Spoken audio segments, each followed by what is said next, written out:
जय हिंद दोस्तों, स्वागत है आपका मैथ्स मैजिक क्लासेस पे। तो दोस्तों, आप लोग को पता है कि टॉप 15 प्रश्न A to Z basic to high level से डेली आप लोग के लिए करवाया जाता है। टॉप 15 प्रश्न, ठीक है। टॉप 15 प्रश्न, इसका एक सेशन आप लोग के लिए लेके आ चुका हूँ। एक सेशन ऑलरेडी आपका हो चुका है, ये दूसरा क्लास है, ये क्लास नंबर दूसरा है। और ये चैप्टर हर एक प्रतियोगिता के दृष्टिकोण से बहुत महत्वपूर्ण है, ठीक है। हर एक प्रतियोगिता से, चाहे आप रेलवे की तैयारी कर रहे हैं, चाहे आप एसएससी की तैयारी कर रहे हैं, या अदर आप या बैंक की तैयारी कर रहे हैं, या ईटीसी कुछ भी स्टेट लेवल की तैयारी कर रहे हैं, जहां पर भी मैच आता है दोस्त, तो ये आपका जो भी प्रैक्टिस सेट है, तो ये आपका हर एक एग्जाम्स में प्रश्न इसका पूछे जाएंगे, ठीक है। तो आप लोग मैथ्स का तैयारी कर रहे हैं, और यदि मैथ्स में आपको परेशानी आ रहा है, कोई लंबा कोई भी प्रश्न है जो लॉन्ग मेथड से बन रहा है, तो आप बेझिझक इस चैनल से जुड़ जाइए। वो सवाल जो आप बना रहे हैं लॉन्ग मेथड से, इजीली मैं बता सकता हूँ कि वो शॉर्ट विधि से ऑटोमेटिक आपका बन जाएगा, ठीक है। तो आप लोग सेशन से जुड़ जाइए, और लाइक जरूर कर दीजिएगा, और शेयर न्यू बच्चे के पास जरूर कर, जिसमें मैथ जिसको मैथ की कमजोरी हो, ठीक है। और कोई भी नोटिफिकेशन के लिए हमारे चैनल से आप लोग जुड़िए। मैथ्स मैजिक क्लासेस को सब्सक्राइब करके बेल आइकन ऑल पे क्लिक कर दीजिएगा। जो भी नोटिफिकेशन, चाहे वो गवर्नमेंट नोटिफिकेशन जो भी हो, चाहे वो क्लास का नोटिफिकेशन हो, या पीडीएफ से रिलेटेड कुछ भी हो, सबसे पहले मैं इस पे मतलब चैनल पे सबसे पहले मैं आप लोग के साथ साझा करता हूँ, ठीक है। चलते हैं सीधे प्रश्न की ओर। आज का पहला नंबर प्रश्न, और ये एक बात याद रखिएगा, ये 1 से 15 प्रश्न है, और हर एक चैप्टर से मेरा कोशिश रहा है, हर एक चैप्टर से आपका प्रश्न देने का। तो हर एक चैप्टर से आपको प्रश्न देखने मिलेगा। तो आप लोग डेली इस प्रैक्टिस सेट को डेली आप इसको विजिट कीजिएगा, तो इससे जरूर फायदा होगा कि आपका मैथ्स में स्कोर, आप ऑटोमेटिक देखिएगा आपका मैथ्स में स्कोर बढ़ना चालू हो जाएगा, और टाइम कम रहता है, समझ गए, ठीक है। तो यहाँ सिर्फ आपको हल नहीं कराया जाता है, शॉर्ट विधि से हल कराया जाता है, समझाया भी जाता है बेसिक टू हाई लेवल तक, ठीक है। चलते हैं सीधे प्रश्न की ओर। निम्नलिखित में से कौन सा भिन्न सबसे कम है, ये आपको बताना है कि ये 4 भिन्न दिया गया है, ये कौन सा भिन्न कम है, एनटीपीसी में पूछा गया सवाल से। तो 6/5 को तो जनरली हम देखें तो 1.2, 12×5 = 60, यानी 1.2 लगभग आ रहा है। यदि इसका हम देखें तो 1.3 लगभग में आ रहा है, 1.33 होगा, 1.3 लगभग। इसका तो 3 का हाफ तो 1.5 हो जाता है, आप लोग जानते होंगे। 5 का हो जाएगा 1.25। तो इसमें सबसे छोटा भिन्न कौन सा है, तो 1.2 ही तो सबसे छोटा है, तो 1.2 ए इज करेक्ट आंसर। तो ये कहाँ है आपका 4 नंबर, तो 4 इज करेक्ट आंसर, समझ गए। तो एग्जाम्स के प्रश्न में इस तरह भी प्रश्न डाला जाता है। नंबर आपको ऊपर में दिया रहेगा, और नीचे ए बी सी डी दिया रहेगा, जो कि ये नंबरिंग ऊपर नीचे हो सकता है, तो इसमें आप भ्रमित ना हो, ठीक है। तो यहाँ से आप इजीली कर सकते थे इसको डायरेक्ट भाग देके, या तो आप इस तरह नहीं करना चाहते थे तो 6/5, 4/3 इसको लिख देते, 3/2 लिख देते, 5/4 लिख देते, और कॉर्नर को गुना करते जाते, जो आपका छोटा आता वही आपका उत्तर हो जाएगा, समझ गए। यहाँ से चलते हैं दूसरा नंबर प्रश्न पे। दूसरा नंबर प्रश्न आप लोग कीजिएगा। P प्लस क्यू का वैल्यू आपके सामने दिया गया है। P प्लस क्यू का value 2 into P minus Q, ठीक है। यदि Q का वैल्यू 10 है तो P का मान क्या होगा, आप लोग को बताना है। तो यहाँ से सबसे पहले इस संख्याओं को मैं तोड़ देता हूँ, 2P माइनस 2Q, ठीक है। यहाँ से मेरा ये संख्या आ गया। तो Q का वैल्यू 10 दिया गया, तो जहाँ जहाँ Q है उसका वैल्यू आप 10 पुट कीजिएगा। तो -10 पुट करते हैं तो 10 दूनी 20 चले आया, यहाँ तक कोई दिक्कत नहीं है। 2P इधर है, इधर P है, इधर आएगा तो माइनस में चले जाएगा, यानी -P, इधर प्लस है, इधर जाएगा, यानी -30। माइनस माइनस चला गया, P का मान क्या निकला आप लोग के सामने, P का मान 30 is correct answer, option number 3, ठीक है। ये भी प्रश्न पूछा गया, हर एक प्रश्न, जितना भी 15 प्रश्न है मेरे दोस्त, कहीं ना कहीं ये प्रश्न पूछा गया है। तो आप लोग इस बात पे ध्यान रखिएगा, एक भी प्रश्न ना छूटे।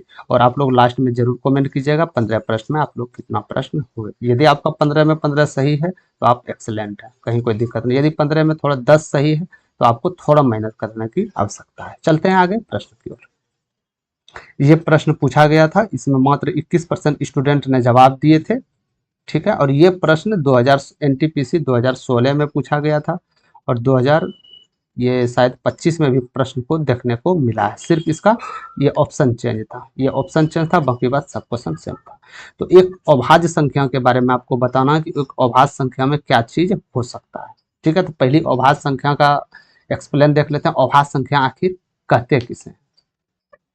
तो अभाज्य संख्याएं पूर्ण संख्याएं होती है। सबसे पहले अभाज्य संख्याएं पूर्ण संख्याएं होता है, एक से अधिक होती है, ठीक है। कोई भी अभाज्य संख्या हो एक से अधिक होगी, जिसमें केवल 2 गुणनखंड होते हैं, एक और स्वयं, मतलब कोई भी अभाज्य संख्या होगा मेरे भाई वो दो ही नंबर से विभाजित होगा, या तो वो एक से होगा या जो अभाज्य संख्या जो नंबर है आपका वो स्वयं से विभाजित होगा। ठीक है, अभाज्य संख्याएं केवल एक या स्वयं के द्वारा विभाजित होता है। उदाहरण के लिए 2, 3, 5, 7, 11 पहले 5 अभाज्य संख्याएं हैं।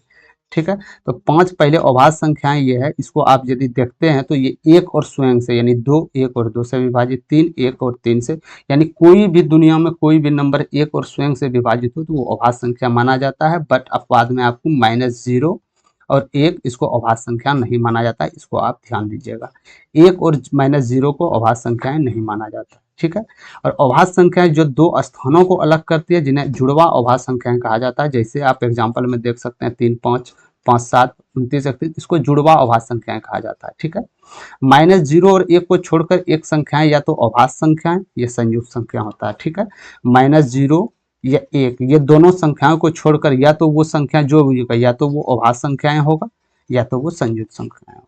ठीक है, यहाँ समझ लिए एक्सप्लेन इसका। अब चलते हैं प्रश्न की ओर। तो एक अभाज्य संख्या, अभाज्य संख्या एक 3 5 7 हम लिख लेते हैं, ये अभाज्य संख्या है। तो क्या ये एक धनात्मक पूर्णांक नहीं है? कैसे धनात्मक पूर्णांक नहीं है मेरे दोस्त? धनात्मक पूर्णांक तो ही है, धनात्मक पूर्णांक तो ही है, 2 3 5 धनात्मक तो ही है, यानी ये उत्तर नहीं हो सकता है। कोई भाज्य नहीं है, ये हम बोल नहीं सकते। कैसे भाज्य नहीं है? ये जो संख्याएं हैं ये भाज्य नहीं है। कैसे भाज्य नहीं है? ये दो संख्याएं 1 और 2 से भाज्य है, 3 संख्याएं 1 और 3 से भाज्य है, 5 1 और 5 से भाज्य है, 7 1 और 7 से भाज्य है। तो कैसे आप बता सकते हैं कि भाज्य नहीं है? यानी ये भी कथन इसका गलत है। केवल एक और स्वयं से विभाजित होता, सही बात है, हम लोग एक्सप्लेन में देख चुके हैं, एक और स्वयं से विभाजित होती है। तो यानी ये उत्तर हो जाएगा आपका सी नंबर, एक और स्वयं से विभाजित है। ठीक है, दो से अधिक विभाजित नहीं, दो से अधिक विभाजित नहीं हो सकता है, क्योंकि कोई भी अभाज्य संख्याएं एक और स्वयं से विभाजित होती है। कोई भी दुनिया की अभाज्य संख्याएं एक और स्वयं से विभाजित होगी, तीसरा नंबर विभाजित हो ही नहीं सकती। यदि तीसरा नंबर विभाजित हो रहा है यानी वो अभाज्य संख्याएं नहीं है। तो इसका मतलब इसका आपका उत्तर क्या निकल के आया? C is correct answer, number option number 3। समझ गए? ठीक है, तो अभाज्य संख्याएं के बारे में पूछ रहा था आपसे, तो अभाज्य संख्याएं का आप लोग को कुछ पता रहना चाहिए। क्या क्या पता रहना चाहिए? एक और स्वयं से कटेगा, धनात्मक संख्याएं होती है, 0 -1 नहीं रखा जाता है। समझ गए? -0 1 नहीं रखा जाता है। तो ये था अभाज्य संख्याएं का एक्सप्लेन। ठीक है, तो इस सब को आप जो नोट्स यहाँ बताए गए हैं इसको आप ध्यान में रख के कीजिएगा। ठीक है, तो जिसका जिसका जिस प्रश्न की आवश्यकता होता है दोस्त, जिस प्रश्न का आवश्यकता होता है कि नहीं ये एक्सप्लेन करना चाहिए, तो मैं वो एक्सप्लेन लेके आ रहा हूँ। तो आप लोग जितना भी डेली 15 PYQ क्वेश्चन चलेगा तो आप लोग वीडियो को मिस नहीं कीजिएगा। इससे हो सकता है प्रश्न इसमें एक हो अभाज्य संख्या का, लेकिन इसमें प्रश्न आपको 2 3 निकल रहे हैं। ठीक है, हो सकता है इसमें से एक प्रश्न आपको देखने को मिल सकता है। ठीक है, चलते हैं आगे की ओर। 360 और 450 का महत्तम समावर्तक कितना होगा, यानी एचसीएफ क्या होगा आपको बताना है। तो एचसीएफ क्या होता है? कोई भी संख्या का एचसीएफ निकालेंगे मेरे दोस्त, तो एचसीएफ क्या हो जाता है कि बड़ी से बड़ी वो संख्या, बड़ी से बड़ी वो संख्या तो जो दी गई संख्याओं को पूरी तरह विभाजित करते, यानी कि कौन ऐसी बड़ी संख्या होगा जो 360 और 450 को विभाजित कर दे। तो इसमें एचसीएफ निकालने से बेटर है मेरे दोस्त ऑप्शन की ओर चलिए आप। तो इसमें सबसे बड़ी संख्या कौन है? 90 है। क्या 90 360 और 450 दोनों को विभाजित कर रहा है? हाँ कर रहा है, यानी 100% ये आपका उत्तर होगा। और कहीं आपको नहीं जाना है, आपको उत्तर भी, आपको पेन भी नहीं उठाना। समझ गए? महत्तम समावर्तक खोज रहा था, तो महत्तम समावर्तक वो होता है बड़ी से बड़ी संख्या जो दी गई संख्याओं को विभाजित करती है। यही एलसीएम खोजता है, तो बड़ी से बड़ी संख्या जो ये संख्या से विभाजित हो जाए तो उसे एलसीएम, और एचसीएफ यानी बड़ी से बड़ी संख्या जो ये संख्याओं को विभाजित करे। समझ गए? इसमें कंफ्यूज आप लोग को नहीं होना। तो इसका उत्तर आपका एम हो जाएगा, 90 हो जाएगा। समझ गए? यानी 90 दोनों को विभाजित कर रहा है, इसका मतलब एचसीएफ 90 हो जाता है। एचसीएफ मतलब वही होता है दोस्त कि दोनों फैक्टर को विभाजित कर दे, उसे तो एचसीएफ आप कहते हैं। ठीक है, चलते हैं 5वां नंबर प्रश्न पे। ये बहुत इंपॉर्टेंट प्रश्न है, ये क्वेश्चन बार बार पूछे जाते हैं और आगामी एग्जाम में 100% प्रश्न को देखने को मिल सकते हैं आपको। संख्या 1 और 100 तक के बीच में 5 कितनी बार आता है ये आपको बताना है। जैसे आप मान के चलिए 1 2 3 4 5, इसी तरह करते करते आप 100 तक संख्या लिखे, तो इसमें 5 कितनी बार आएगा ये आपको काउंटिंग करके बताना है। समझ गए? तो क्या ये पॉसिबल है कि 1 से 100 तक आप लिखे फिर संख्या को काउंटिंग करें? जी बिल्कुल नहीं। तो आप एक चीज कर सकते हैं, 1 से 10 तक कितनी 5 आ रहा है? एक बार। 20 से 30 बार कितनी आ रहा है? एक बार। यानी कि हम मान लेते हैं 1 से 10 तक के बीच में 1 हो, तो यानी 1 से 100 के बीच में कितनी संख्या आएगी? 5, 10 बार। क्या 10 बार आएगा कि नहीं 5? क्या 5 10 बार आएगा कि नहीं 1 से 100 तक में? यदि मेरे दोस्त 1 से 10 के बीच में एक संख्या है 5 एक बार आ रहा है, तो यही इसी बेसिस पे हम चले तो 1 से 100 तक के बीच में 10 बार आएगा 5। ठीक है, लेकिन एक चीज हम भूल रहे हैं, 50 और 60 के बीच में दोस्त, ये देखो 50, 51, 52, ये 5 रिपीट हो रहा है, यानी इस दोनों के बीच में 10 संख्याएं हैं। 10 तो सब में था, इसमें 10 है, यानी 20 संख्याएं ऐसी है जिसमें 5 संख्याएं हैं जो 101 से 110 तक के बीच में आता है। समझ गए? तो 20 is correct answer, option number B. समझ गए? यहाँ से सिर्फ कॉमन सेंस लगाना होता है आपको कि 1 से 10 तक कितना है, फिर इसी बेसिस पे 100 तक निकाल लेते हैं आप, और बीच में जो संख्याएं 2 बार रिपीट कर रहा है तो उसको आप यहाँ से ऐड कर देते हैं। तो आपका उत्तर 20 is correct answer, option number B. समझ गए? चलते हैं आगे प्रश्न की ओर। राम ने प्रति वर्ष साधारण ब्याज की समान दर पर, ध्यान दीजिएगा समान दर, ठीक है, दोनों का दर समान है। राम प्रति साधारण ब्याज समान दर पर 3 वर्ष के लिए शिव को 6,000 रुपये और 5 वर्ष के लिए कृष्ण को 8,000 रुपये उधार देते हैं। ठीक है, राम ने शिव को 3 साल के लिए 6,000 रुपया दिया और कृष्ण को 5 साल के लिए 8,000 रुपया दिया। उन्हें दोनों के ब्याज के रूप में कुल इतना, जो दोनों का ब्याज निकलता है, यानी 6,000 का जो ब्याज निकलता है और 8,000 का जो ब्याज निकलता है, दोनों का योग 5,220 रुपया आ रहा है। तो आपको इंटरेस्ट, सॉरी, इसका रेट बताना है, रेट कितना परसेंट है। समझ गए? यहाँ से तो सबसे पहले शिव को कितना धनराशि दिया गया था? 6,000 रुपया धनराशि दिया गया था। और वहीं कृष्णा को कितना दिया गया था? 8,000 रुपया दिया गया था। समझ गए? तो रेट इसका कितना था? शिव का रेट टाइम 3 साल और कृष्णा का टाइम क्या था आपका? 5 साल था। जो भी रेट होगा वो बराबर होगा दोनों का, यानी एक्स 100% मान सकते हैं। यहाँ से मान सकते हैं कि नहीं? अरे रेट नहीं है तो एक्स या वाई जेड कुछ भी तो मान सकते हैं आप, तो हम एक्स ही मान लिए। ठीक है, तो 6,000 का एसआई क्या होता है? एसआई क्या होता है? रेट और टाइम का गुणनफल भी तो होता है। एसआई क्या होता है? रेट और टाइम का गुणनफल भी तो होता है मेरे दोस्त। ये दोनों का गुणनफल करेंगे तो आएगा ना 3x, यानी 3x%। तो 6,000 का 3% कितना हो जाएगा? यानी 180, यानी बोल सकते हैं इसका इंटरेस्ट 180 एक्स आ जाएगा। समझ गए? एक्स क्या है? रेट है, जो कि हम नहीं जानते थे, तो एक्स मान रखते हैं। ठीक है, इसी प्रकार इसको आप लोग कीजिएगा तो 400x इसका सिंपल इंटरेस्ट हो जाएगा। और साफ साफ बोला गया कि सिंपल इंटरेस्ट का योग मेरे दोस्त 5,220 है, यानी ये दोनों का योग कीजिएगा तो इसका वैल्यू 5,220 के बराबर आ जाएगा। समझ गए? यहाँ से तो दोनों का योग करने पे आपके पास क्या निकल के आएगा? 580x, इसका वैल्यू 5,220। तो एक्स का वैल्यू यहाँ से आपका कितने बार में निकलेगा? 9 बार में, यानी एक्स का वैल्यू कितना है? एक्स का वैल्यू कितना है मेरे दोस्त? 9 है, तो एक्स का वैल्यू 9 रखेंगे, यानी 9% correct answer, option number C. समझ गए आप? समझ गए? या तो आप इस विधि से भी बना सकते थे, ये तो आपका पर्सनली विधि है। और यदि आप इसको ऑप्शन से भी करना चाहते थे तो ऑप्शन से भी कर सकते थे। जैसे यहाँ तक आप लिख लिए दोनों को, तो यहाँ ऑप्शन में 9% है तो इसको 9% मान लेते, तो इसका 9 27% निकालते, इसी तरह 9 पे 45% निकाल कर दोनों का योग करते। यदि इसके बराबर आ रहा होता तो आपका प्रश्न 100% आपका सॉल्व, जो हल कर रहे हैं वो 100% सही है। ठीक है, तो ऑप्शन से बनाने के लिए आपको सबसे पहले मेरे भाई आपको प्रूव करना होगा।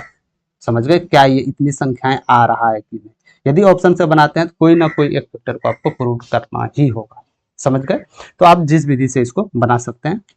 चलते हैं आगे की ओर। आंकड़े का परास क्या होगा? परास आपको ज्ञात करना। परास क्या होता है? परास क्या होता है? आंकड़े का परास सेट में उच्चतम और न्यूनतम मूलों का अंतर, वही परास होता है। कोई भी संख्या दिया गया हो, जैसे 2, 4, 6, 8, 10, तो इसका परास क्या होगा? इसमें सबसे बड़ी संख्या क्या है? 10। सबसे छोटी संख्या क्या है? 2। तो यानी दोनों का अंतर कर देंगे, 10 में 2 गया यानी 8, इसका परास 8 निकल के चले जाएगा। इसी प्रकार तो इसका सबसे अपर लिमिट क्या हुआ, यानी सबसे मैक्सिमम वैल्यू इसका क्या आ जाएगा? 19। 19 से भी बड़ा कुछ है क्या? नहीं, 19। लोअर लिमिट क्या हो जाएगा, यानी सबसे नीचे वाला क्या हो जाएगा? 9 से भी नीचे है क्या? जी नहीं, 9। यानी ये दोनों का अंतर कितना आ जाएगा? 10, यानी परास आपका 10 निकल के आ जाएगा। ये आपका परास रहेगा 10 is correct answer, option number A. समझ गए? तो ये बात याद रखिएगा, परास जो होता है upper limit minus lower limit का अंतर होता है। समझ गए? चलते हैं आगे प्रश्न की ओर। 8वां नंबर प्रश्न आज का। सूर्या अपने बेटे से 25 साल वयस्क है, यानी 25 साल बड़ा है। आप बोल सकते हैं सूर्या जो है, सूर्या जो है अपने बेटे से 25 साल बड़ा है। यहाँ तक समझ गए, इससे ये 25 साल बड़ा है। ठीक है, 5 वर्षों में वो अपने बेटे से दुगुनी आयु का हो जाएगा, यानी कि हम बोल सकते हैं 5 वर्ष बाद जो हो जाएगा बेटे की दुगुनी आयु का हो जाएगा। क्या आप यहाँ तक समझ गए? दुगुनी आयु का हो जाएगा। तो 3 साल बाद सूर्या की आयु कितना हो जाएगा? तो एक बात बताना चाहते हैं कि ये जो 25 साल जो एक दूसरे से बड़ा है, तो ये तो वर्तमान उम्र में भी बड़ा है। ठीक है, यानी मेरे दोस्त सूर्या और उसके बेटे एक दूसरे से 25 साल बड़ा होंगे। क्या मैं ये पूछना चाह रहा हूँ कि 25 साल जो बड़ा होंगे तो वो 10 साल बाद भी अंतर 25 रहेगा या चेंज हो जाएगा? नहीं समझे? जैसे मान के चलिए कोई वर्तमान उम्र में मेरे भाई अंतर 25 है, तो क्या 5 साल के बाद अंतर 25 ही आएगा या अलग अलग आएगा? नहीं, 25 ही आएगा। कैसे? हम देख लेना, मान लिए कोई किसी का आयु 10 साल 20 साल है, तो इसका अंतर कितना होगा? 10 साल। अब बोल दें आपको 15 साल बाद क्या अंतर हो जाएगा, तो कहीं ना कहीं 15 साल भी मेरे दोस्त 10 ही अंतर आएगा। अंतर बराबर ही होगा, चाहे आप 10 साल पहले ले रहे हो, चाहे वो 10 साल बाद ले रहे हो या 10,000 साल बाद ले रहे हो, अंतर आपका सेम आएगा। तो यानी ये आपका 5 साल बाद उम्र है, अंतर दोनों का सेम आएगा, तो अंतर इसका एक का वैल्यू 25 आ गया। तो एक का वैल्यू 25 आने का मतलब मेरे दोस्त, एक का वैल्यू 25 आने का मतलब है कि इसका आयु 5 साल बाद 25 हो जाएगा, इसका आयु 5 साल बाद कितना हो जाएगा? 50 हो जाएगा। तो यानी हम यहाँ से वर्तमान आयु क्या निकाल सकते हैं? 5 साल बाद ना ये आंकड़ा है आपका, तो वर्तमान आयु क्या निकल गया? 45, और इसका 20। यही तो वर्तमान आयु निकला, यानी 5-5 साल घटा दिए हम। तो क्या पूछा जा रहा है? 3 साल बाद सूर्या की आयु, सूर्या की आयु कितनी थी? वर्तमान आयु 45, तो वर्तमान में 3 साल आयु जोड़ दीजिए, कितना आ गया? 48। तो 48 is correct answer, option number D. समझ गए? तो ये सिर्फ आपको एक्सप्लेन करने के लिए इधर थोड़ा सा हम डाटा रख दिए हैं, समझे? बाकी बात सिर्फ आपका ये वैल्यू से यहाँ से आपका उत्तर निकल जाता है। ठीक है, यानी कि 15 सेकंड या 1 मिनट के अंदर ही आप इसका जवाब दे सकते थे। समझ में आ गया? यदि आपको हल पसंद आ रहा है, वीडियो पसंद आ रहा है, तो आप लोग लाइक जरूर कीजिएगा। अभी तक चैनल को सब्सक्राइब नहीं किए तो आप लोग कर लीजिएगा पल पल अपडेट के लिए, क्योंकि हम मानते हैं जो भी स्टूडेंट इसको सब्सक्राइब कर रहा होगा, जो क्लास कर रहा होगा, वो आपसे बेटर आगे निकल जाएगा। मैं भली भांति बता रहा हूँ। ठीक है, क्योंकि मेरे दोस्त मैथ में एक्सपीरियंस ज़्यादा, 3-4 साल मैथ में हम टाइम दिए हैं, तो इसीलिए मैथ को आप लोग मिस मत कीजिए। ठीक है, चलते हैं आगे की ओर। 9 नंबर प्रश्न, 4x प्लस 5y बराबर 14 के वैल्यू बराबर है, x माइनस 5y बराबर 16 है, तो x वैल्यू का मान क्या होगा? चाहे तो आप ऑप्शन से भी x और y का पुट करके 14 के बराबर इसको एक्सप्लेन कर सकते थे। ठीक है, तो हम सबसे पहले मान लिए यदि x का वैल्यू हम दोस्त यहाँ 10 रख देंगे, तो y मेरा इसके बराबर आना चाहिए। जब x y का वैल्यू पूछ रहा है, नहीं समझे, जब x y का वैल्यू पूछ रहा है, तो यदि x का वैल्यू हम इस जगह पुट कर दे, तो क्या मेरा y का वैल्यू ऑटोमेटिक -65 आना चाहिए? जी 100% आना चाहिए। करके देख लेते हैं। तो 10 चौके 40, x का वैल्यू 10 रखने पे 40 प्लस 5, y का वैल्यू नहीं लिखेंगे, हमको ये डाटा निकालना है, बराबर 14। तो 5y बराबर क्या हो जाएगा? -26। तो y बराबर -26/5। क्या y का वैल्यू -26/5 है? कभी नहीं है। -5, यानी ये ऑप्शन नहीं हो सकता। यानी x का वैल्यू 10 रखने पे तो हो ही नहीं सकता, तो ये भी उत्तर आपका नहीं होगा। समझ गए? समझ गए? यहां से आपका 2 ऑप्शन तो ऑलरेडी जा चुका है। अब बात करते हैं 2 और 3 का। तो 2 और 3 में x का वैल्यू 6 ही है, यानी x का वैल्यू आपको 6 रखना है, 24 अब प्लस 5y बराबर 14। ठीक है, तो यहाँ से 5y बराबर कितना चले जाएगा? -10, या y बराबर -2। यानी y का वैल्यू जो निकल के आ रहा है मेरे दोस्त -2 आ रहा है, तो उत्तर आपका सी इज करेक्ट आंसर हो जाएगा। समझ गए? सी इज करेक्ट आंसर आपका उत्तर हो जाएगा। ठीक है, हम 2 क्यों नहीं लिए? क्योंकि y का वैल्यू -2 आ रहा था। यदि नहीं विश्वास हो रहा तो ये वैल्यू इसमें पुट करके आप देख लीजिए, 2 इक्वेशन दिए गए हैं, इसमें आप वैल्यू पुट करके देख सकते हैं। ठीक है, तो यानी x का वैल्यू 6 रखने पर, y का वैल्यू -2 रखने पे उत्तर आपका आ जाएगा। ठीक, चलते हैं आगे प्रश्न की ओर। 10-405 डिग्री का वैल्यू क्या होगा? तो इस प्रश्न को करने के लिए सबसे पहले आपको चतुर्थांश आना चाहिए। शायद आपने पढ़ा होगा, भूल गए होंगे, तो बता देते हैं। ठीक है, ये चतुर्थांश, इसको 0 डिग्री मानते हैं हम, इसको 90 डिग्री मानते हैं, इसको 80 डिग्री मानते हैं, इसको 270 मानते हैं, इसको फिर रिपीट करेगा 360 डिग्री मानते हैं। ठीक है, इसका वैल्यू ऑल के लिए पॉजिटिव में इसका वैल्यू आ जाता है। इसका वैल्यू पॉजिटिव तभी होगा जब साइन थीटा और कोसेक थीटा होगा। इसका वैल्यू पॉजिटिव तभी होगा जब टेन थीटा और कॉट थीटा होगा। इसका वैल्यू पॉजिटिव तभी होगा जब कोस थीटा और सेक थीटा हो जाएगा। समझ गए? इसका वैल्यू पॉजिटिव हो जाएगा। तो 10 - 405 को हम कैसे तोड़ सकते हैं, तो 10 - 405 को क्या मैं ये लिख सकता हूँ 360 प्लस 45। इसके अकॉर्डिंग क्या मैं लिख सकता हूँ 360 प्लस 45 बराबर 405। ठीक है, 360 यहाँ पे वैल्यू कुछ नहीं हुआ, जीरो से चला फिर 360 आ गया, तो यानी इसका वैल्यू कुछ नहीं हुआ, यानी 10 - 45 डिग्री। तो 10 माइनस यानी 45 डिग्री में जा रहा है, और चीज़ का पॉजिटिव हो जाएगा, लेकिन प्रश्न में ही ऊपर से ही माइनस दिए गए हैं, तो 10 - 45 का मान -1 इज करेक्ट आंसर, यानी -1 इज राइट आंसर। समझ गए? तो ये आपको चतुर्थांश आना चाहिए। यदि आपने ये चतुर्थांश नहीं पढ़ा तो कमेंट सेक्शन में बता दीजिएगा, मैं एक वीडियो प्रॉपर इस पे और कुछ बेसिस पे क्वेश्चंस करके लेके आ जाऊंगा। ठीक है, और इसमें A to Z जितना भी प्रश्न होते हैं, तो इसमें भी यदि क्लास आपका हो जाएगा तो एक भी प्रश्न आपका नहीं छूटेगा। ठीक है, चलते हैं आगे की ओर। एक दीवार के सहारे टिकी हुई सीढ़ी है, समझे? आपके घर में एक सीढ़ी होगी, वो दीवार के सहारे टिकी हुई है। जैसे मान के चलिए ये दीवार है आपका, ठीक है, ये घर का दीवार है आपका, इसके सहारे एक सीढ़ी आप लटकाए हुए हैं इसमें चढ़ने के लिए। ठीक है, साफ साफ है।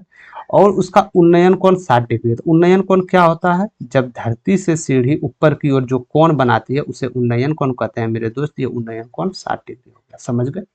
तो सीढ़ी का निचला भाग दीवार से 4.6 मीटर दूर है, यानी कि सीढ़ी का जो ये निचला भाग है वो दीवार से, ये दीवार से 4.6 मीटर दूरी पर है। ये सीढ़ी का निचला भाग, समझ गए? ये दीवार से 4.6 मीटर दूरी पर है। यहाँ तक कोई दिक्कत नहीं होनी चाहिए मेरे ख्याल से। ठीक है, तो सीढ़ी का लंबाई क्या होगा, यानी कि ये हमसे एक्स ये पूछा गया, सीढ़ी का लंबाई क्या होगा। जब ये त्रिभुज है मेरे दोस्त, ये 60 है, तो ये हम जानते हैं ऑटोमेटिक ये 90 डिग्री हो जाएगा। तो 90 डिग्री 9 6 15, यानी कि एक त्रिभुज का योग 360 180 डिग्री होता है।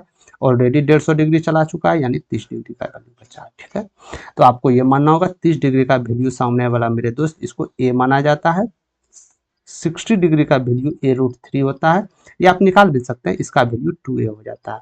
यानी कि 30 डिग्री का वैल्यू a, तो a बराबर 4.6 दिया गया है, तो आपका वैल्यू क्या चाहिए, 2a चाहिए, तो यानी 2a यहाँ से आप निकाल सकते हैं। तो a का वैल्यू यहाँ से आप पुट कर सकते हैं, सॉरी माफ कीजिएगा, 2a आपका क्या हो जाएगा, तो यानी 2 गुना 4.6 हो जाएगा, यानी इसको आप कीजिएगा तो 9.2 मीटर आपका सीढ़ी की ऊंचाई हो जाएगी। यानी कि यहाँ से यहाँ तक, यहाँ से यहाँ तक ये सीढ़ी की लंबाई जो है मेरे दोस्त, ये 9.2 मीटर है। समझ गए? 9.2 मीटर। ठीक है, कोई फार्मूला यूज नहीं करना, tan theta cos theta, tan theta cos theta, cosec theta, कुछ फार्मूला यूज करना, डायरेक्ट मेथड से बनाना, तुरंत बन जाएगा आपका प्रश्न। ठीक, चलते हैं 12वां नंबर प्रश्न पे। 5,000 रुपये के 6 महीने में 12% प्रति वर्ष की दर पे त्रिमासिक रूप से संयोजित होने वाला चक्रवृद्धि ब्याज ज्ञात कीजिए। एक चीज आप लोग नोटिस किए होंगे, जितना भी चक्रवृद्धि ब्याज बनाते होंगे, या तो यहाँ होगा क्या अर्धवार्षिक, या तो आपका अर्धवार्षिक में दिया रहता है, या आपका वर्ष में दिया रहता है, या आपका त्रिमासिक में दिया रहता है। वर्ष में दिया रहे तो कोई दिक्कत नहीं है, 1 साल 2 साल आराम इजिली निकाल सकते हैं। यदि त्रिमासिक और अर्धवार्षिक में है तो थोड़ा सा स्टूडेंट के लिए कंफ्यूज हो जाएगा, बट इसमें कंफ्यूज लेना नहीं है, इसका भी एक्सप्लेन कर दीजिए। ठीक है, एक्सप्लेन इसका यह है कि अर्धवार्षिक और त्रिमासिक चक्रवृद्धि ब्याज का मतलब है मेरे दोस्त कि ब्याज की गणना मूलधन और पहले अर्जित ब्याज दोनों पर नियंत्रित अंतराल पे किया जाता है। समझ गए? ठीक है, दूसरा नंबर, लेकिन ये अंतराल अर्धवार्षिक हर 6 महीने में और त्रिमासिक हर 3 महीने में होते हैं। सही बात है, अर्धवार्षिक, अर्धवार्षिक मतलब आधा, 1 साल का आधा, यानी 6 महीना में। त्रिमासिक यानी 3, हर 3 महीना में, तो 3 महीना में हो गए। तो जब ब्याज दर प्रति वर्ष है तो अर्धवार्षिक चक्रवृद्धि में दर को 2 से भाग दिया जाता है और टाइम को 2 से गुना किया जाता है। क्या कहने का मतलब है, यदि आपका अर्धवार्षिक है मेरे दोस्त, यदि आपका अर्धवार्षिक मान के चलिए रेट आपका 4%, ठीक है, टाइम आपका 6 मंथ है, तो क्या बोला जा रहा है, यदि अर्धवार्षिक है तो रेट को 2 से भाग देना होगा। तो रेट को 2 से भाग दीजिएगा 2%, और टाइम को 2 से गुना कीजिएगा, यानी 12 महीना, यानी 1 साल। ये आपका अर्धवार्षिक होगा। और इसी जगह पे यदि त्रिमासिक रहता तो रेट को 4 से भाग देते और टाइम को 4 से गुना करना पड़ता। इसका इसलिए करते हैं क्योंकि इसको हमको साल में कन्वर्ट करना होता है, जिससे कि सॉल्व आसानी से हो सके। ठीक है, तो ये आपको बोला गया, यदि त्रिमासिक चक्रवृद्धि है तो 4 से दर को भाग देते हैं और टाइम को 4 से गुना कीजिएगा आप। और यदि आपका अर्धवार्षिक बोला गया है तो रेट को 2 से भाग दीजिएगा और टाइम को 2 से गुना कीजिएगा। सिंपल 2 मेथड याद रखिएगा कि यदि आपका अर्धवार्षिक रहेगा यदि आपका अर्धवार्षिक रहेगा तो टाइम से 2 से भाग और रेट सॉरी टाइम को 2 से गुना और रेट को 2 से भाग। और यदि त्रैमासिक रहेगा तो रेट को 4 से भाग दीजिएगा और टाइम को 4 से गुना कीजिएगा। समझ गए? बस इतना मेथड आपको याद रखना है। तो बोला गया है 12%, रेट क्या है आपका 12% है, टाइम क्या है आपका 6 मंथ है। तो क्या करना होगा, रेट को 4 से भाग, यदि रेट को आप 4 से भाग करते हैं तो नया रेट क्या निकल के आपके पास आ जाएगा 3%। और यदि टाइम को आप 4 से करते हैं 6 चौके 24 महीना यानी 2 साल आपका ये निकल गया। बस कुछ नहीं करना था आपको, 50,000 का बस इसका सिंपल इंटरेस्ट क्या हो जाएगा, इसका सिंपल इंटरेस्ट क्या हो जाएगा 3% रेट 2 ईयर्स का सॉरी कंपाउंड इंटरेस्ट चक्रवृद्धि ब्याज क्या होगा मेरे दोस्त, ये आपको बता नहीं सकते हैं, ए बी फार्मूला पे भी या आप बैठा सकते हैं, ए बी फार्मूला पे भी बैठा के आप कंपाउंड इंटरेस्ट निकाल सकते हैं। तो ये निकालने का एक और विधि है, इसको डायरेक्ट गुना कीजिए, 3 दूनी 6, दशमलव लगाइए, 2 अंक के बाद हमेशा देना है, तो 3 तिया आर का स्क्वायर कीजिए, 3 तिया 9 यानी 2 दशमलव आना चाहिए, यानी ये आपका कंपाउंड इंटरेस्ट निकल चुका है। तो कंपाउंड इंटरेस्ट क्या निकला है आपका 6.09%। तो 50,000 का 6.09% आप कीजिएगा मेरे दोस्त, तो इसका वैल्यू आपको जो आएगा इसका वैल्यू 30-45 के करीब आ जाएगा, यही आपका चक्रवृद्धि ब्याज होगा 30-45 इज करेक्ट आंसर। समझ गए, समझ गए, 30% इज करेक्ट आंसर। हम यहाँ से डायरेक्ट कंपाउंड इंटरेस्ट निकालते हैं ना, तो आप इस तरह भी कर सकते थे, इसको आप इस तरह भी कर सकते थे, यानी 50,000 था, इसका 2 साल के लिए आपको 3%, तो पहला 3% इसमें कितना हो जाएगा 1500, 1500 हो जाएगा ना 1500, यानी ये हो जाएगा, फिर इसका 3% निकालना है आपको, ठीक है। तो जो भी ब्याज रहेगा ब्याज को ऐड कीजिएगा तो वो आपका टोटल आ जाएगा। तो हम डायरेक्टली यहाँ से डायरेक्ट ही कर दिए कि ज़्यादा परेशानी ना हो और टाइम ज़्यादा टेकन ना ले। समझ गए? तो आप डायरेक्टली इसको कर सकते हैं कंपाउंड इंटरेस्ट निकालने का। यदि कंपाउंड इंटरेस्ट आपको निकालना है तो SI कीजिए /R², ठीक है। हमेशा देखिए ये बात को ध्यान देना है कि 2 अंक के बाद दशमलव लगना चाहिए। समझ गए? तो ये आपका कंपाउंड इंटरेस्ट निकालने का फॉर्मूला, बाकी बात इजीली इसको कर सकते थे आप, ठीक है। चलते हैं आगे प्रश्न की ओर। ज़्यादा कैलकुलेटिव हो गया ना, इसको मिटा देता हूँ मैं, ठीक है। चलते हैं आगे की ओर, इसको ध्यान रखना है आपको। यदि कंपाउंड इंटरेस्ट, सिंपल इंटरेस्ट, साधारण ब्याज, चक्रवृद्धि ब्याज यदि आप सॉल्व करना चाहते हैं, दिक्कत ना हो, तो ये सब तीनों इक्वेशन आपको ध्यान में रखना होगा। चलिए आगे की ओर। यदि एक घन के कुल पृष्ठ क्षेत्रफल 216, 216 ही है ना, हाँ जी, एक घन का कुल पृष्ठ क्षेत्रफल 216 है, तो इसका आयतन और विकर्ण का अनुपात क्या होगा। तो घन का सबसे पहले फॉर्मूला आपको याद रहना होगा। तो घन का फॉर्मूला क्या होता है, यदि घन को आपको कुल पृष्ठ क्षेत्रफल ज्ञात करना है, घन का टोटल सरफेस एरिया ज्ञात करना है, तो आपको 6a² करना होगा। समझ गए? यहाँ से टोटल एरिया करना है तो 6a² करना होगा। यदि घन का आयतन निकालना है आपको तो a³ करना होगा, यानी भुजा का क्यूब करना होगा। यदि मुख्य विकर्ण इसका निकालना है तो a√3 करना होगा, यानी भुजा का √3 कर लीजिए, आपका विकर्ण निकल जाएगा। यदि इसका पृष्ठ वक्र पृष्ठ क्षेत्रफल निकाल या पार्श्व पृष्ठ क्षेत्रफल निकालना है आपको, तो भुजा को भुजा स्क्वायर से 4 से गुना करना पड़ेगा, यानी बोल सकते हैं 4a² आपको करना पड़ेगा, ठीक है। तो डायरेक्ट प्रश्न की ओर चलते हैं। कुल पृष्ठ क्षेत्रफल क्या होता है, कुल पृष्ठ क्षेत्रफल साफ बताया गया है 6a², तो यहाँ से 6a² वैल्यू आप इसके बराबर रख सकते हैं, ठीक है। कुल क्षेत्रफल भी तो दिया गया है, इसका तो यही फॉर्मूला होता है। तो a² का वैल्यू क्या हो जाएगा 36, a का वैल्यू क्या हो जाएगा 6, यानी हम बोल सकते हैं भुजा कितना निकला 6 सेंटीमीटर, भुजा कितना निकला 6 निकला। अब पूछा क्या जा रहा है, अब पूछा क्या जा रहा है, पूछा ये जा रहा है कि इसका आयतन और विकर्ण। तो इसका आयतन क्या होता है, तो आयतन हम पढ़े थे, इसका आयतन a³ होता है और विकर्ण a√3 होता है। समझ गए? तो इसका आयतन जो हो जाएगा a³ हो जाएगा और विकर्ण जो हो जाएगा a√3 हो जाएगा। यहाँ से आप समझ गए, समझ गए यहाँ से। तो a³ का वैल्यू क्या हो जाएगा, तो यानी 6 है, 6 का क्यूब 216 और a√3 तो आप जानते हैं 6√3, यानी आपका जो भी उत्तर आएगा 216 अनुपात 6√3 आएगा, 216 अनुपात 6√3, option number C is correct answer. समझ गए?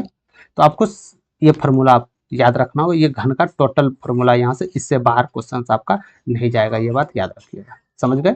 इससे बाहर प्रश्न आपको देखने नहीं मिलेगा, ठीक है। चलते हैं आगे की ओर। आज का 14 नंबर लास्ट से दूसरा नंबर प्रश्न कीजिएगा आप लोग। आपको फिर बता दे रहा हूँ, ये प्रश्न मेरे भाई बेसिक से हाई तक किए गए हैं, बेसिक से मॉडरेट तक किया गया है, ठीक है। तो आप लोग ऐसा मत समझिए कि क्वेश्चन हार्ड और इजी है। आप लोग एएलपी जो एग्जाम 2023 में हुए थे 25 में, एएलपी और टेक का आप लोग देख चुके होंगे कि मैथ में जो प्रश्न आ गए थे, यहाँ अधिकतर टीचर आपको मैथ्स में बहुत बड़ा बड़ा सवाल बता रहे थे कि वहाँ बहुत ही एकदम फैक्टर, कॉमन फैक्टर की तरह और एक लाइनर प्रश्न लेकिन लॉजिकल प्रश्न दिए जाते हैं। ठीक है, तो आपको लॉजिक की तरह बनाना है कि कोई भी एग्जाम्स में आपको परेशानी ज्यादातर पर ना दे सके। ठीक है, दो दो पुरुष कुलदीप और आगरकर अलग अलग काम करते हुए क्रमशः 8 घंटे और 12 घंटे में एक मैदान के घास को काट सकते हैं। ठीक है, एक मैदान का घास काटना था, उसमें हम कुलदीप को लगा दिए और आगरकर को लगा दिए। वो अलग अलग, कुलदीप 8 घंटे में पूरा घास काट सकता है और आगरकर 12 घंटे लेता है पूरा घास काट करने में। ठीक है, यदि वे दोनों बारी बारी से एक एक घंटे काम करें, बारी बारी से मतलब अल्टरनेट, मतलब एकांतर, मतलब अकांतर मतलब कि 1 घंटा पहले कुलदीप करेगा, फिर अगले 1 घंटा आगरकर करेगा, फिर 1 घंटा कुलदीप करेगा, फिर अगले, मतलब इसी को कहते हैं बारी बारी या अल्टरनेट या एकांतर।